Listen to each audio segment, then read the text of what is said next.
Thank you for tuning in.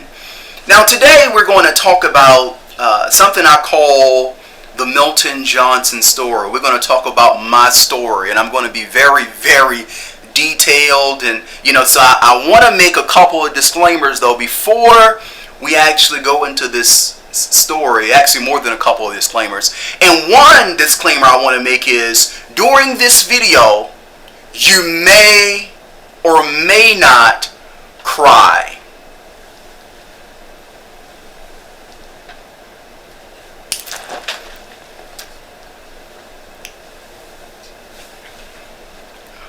Woo.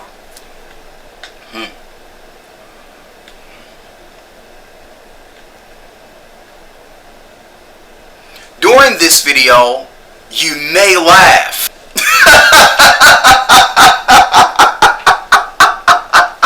Oh my God.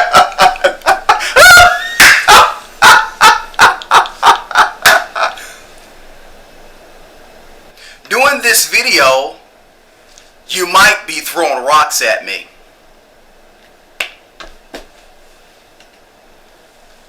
Ow.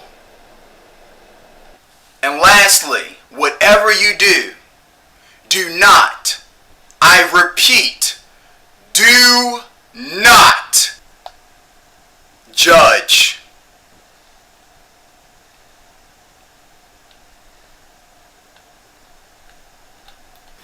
So now that we got the disclaimers out the way, I want to go deep into my story.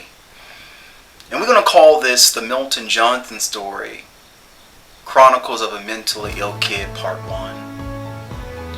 And I want to share with you this story, not because it's such a unique story, but it's a story that's a shared story that must be told. And there may be somebody who's watching this video who is dealing with a situation, or who has dealt with a situation, and you have bottled that in, you've bottled that pain, and you bottled that hurt in, and you've been wanting to tell somebody for years. And so here's to you. The story is for you. This story is for the silent individual who does not have a voice, cannot articulate what they're currently going through or has gone through. You may have been somebody who has been molested or sexually abused or raped or physically abused by a parent, abandoned by a parent. You may be struggling with homosexuality. This story has everything in it. I mean, from molestation to rape to homosexuality to scandal to abandonment. And so I want to share this with you within series. I can't share this with you within just one video. But if you would take this journey with me and not just hear my story, but hear stories that I believe all of us, or most of us, deal with or has dealt with at some point or another in our lives. So I want to begin at my childhood. Childhood is the most important part of a life because it's the portion of the life where we develop our thinking skills, reasoning. We learn different things, and so when a child comes into the world, a child is supposed to be cared for by their parents. It's supposed to be loved. And this love causes them to develop and spring forth into something or someone beautiful, right? And so my story in the beginning, it really starts out chaotic. I came into a world of chaos. You can be born into a world of chaos. Some people are born into wealth, but others are born into a world of chaos, and that's my story. Born into a world of chaos and poverty. Really didn't know I was poor at all until I got older. Realizing the many things that are in this world and how people live, and so I think poverty plays a big role, or has played a big role in how I saw the world as a young boy. As a boy, I used to dream of going to the Eiffel Tower, going to Paris and seeing the Eiffel Tower. And that was a dream of mine, something that I wanted, I wanted it so bad. I used to see movies and it conveyed Paris in such a beautiful light, and I said, oh man, one day I want to go there. And I thought it was just a dream. As a little boy, you have dreams. You never think that it's going to come to pass, but I think dreaming is major, especially for children. As a child, I experienced abuse, sexual abuse, molestation, rape, physical abuse, and the abuse came from people who were supposed to love me, who were supposed to care for me. And it's always strange when those you love hurt you, because oftentimes those you love you have to see all the time. And so I became quiet, very isolated. And my mom really didn't understand the reason why I was isolated. I remember my mom telling me that she had to take me to see the doctor to see if I was retarded, because of my behavior.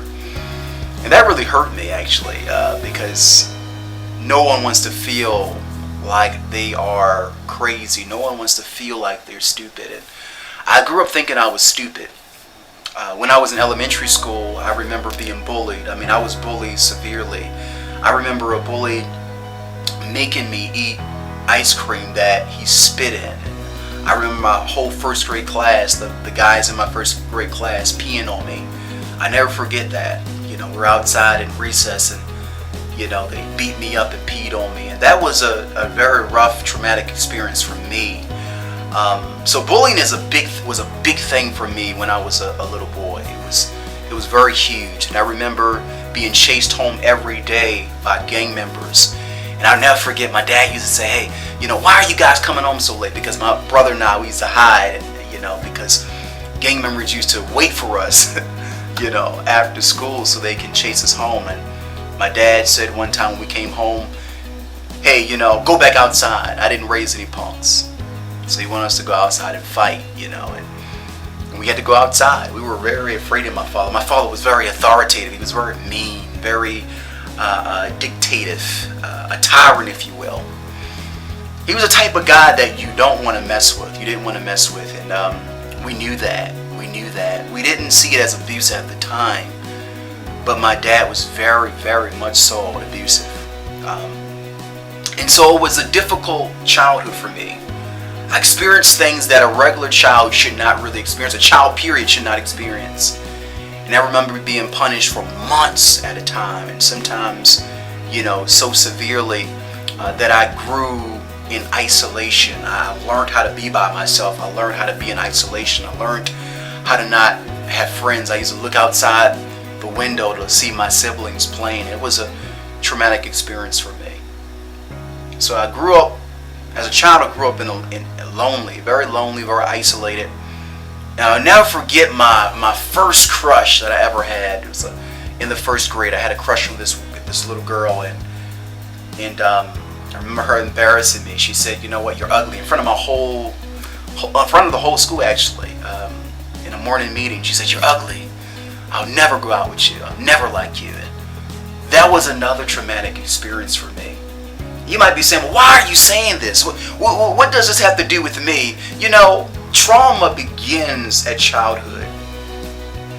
And the stages of development is very important. These stages actually birth a monster. And I became a homosexual. I became a criminal. I became violent. I became very, very much so violent. And so if you would go through this story with me, if you would really take the time to take this journey with me, you may see yourself. You may not see yourself. But this journey is a shared journey. And go with me into part 2 of this journey. Stories shape our identity and define our reality. Some stories go untold. My story is your story, and your story is my story. Together, let's take a journey and create something beautiful. Purpose is waiting for us.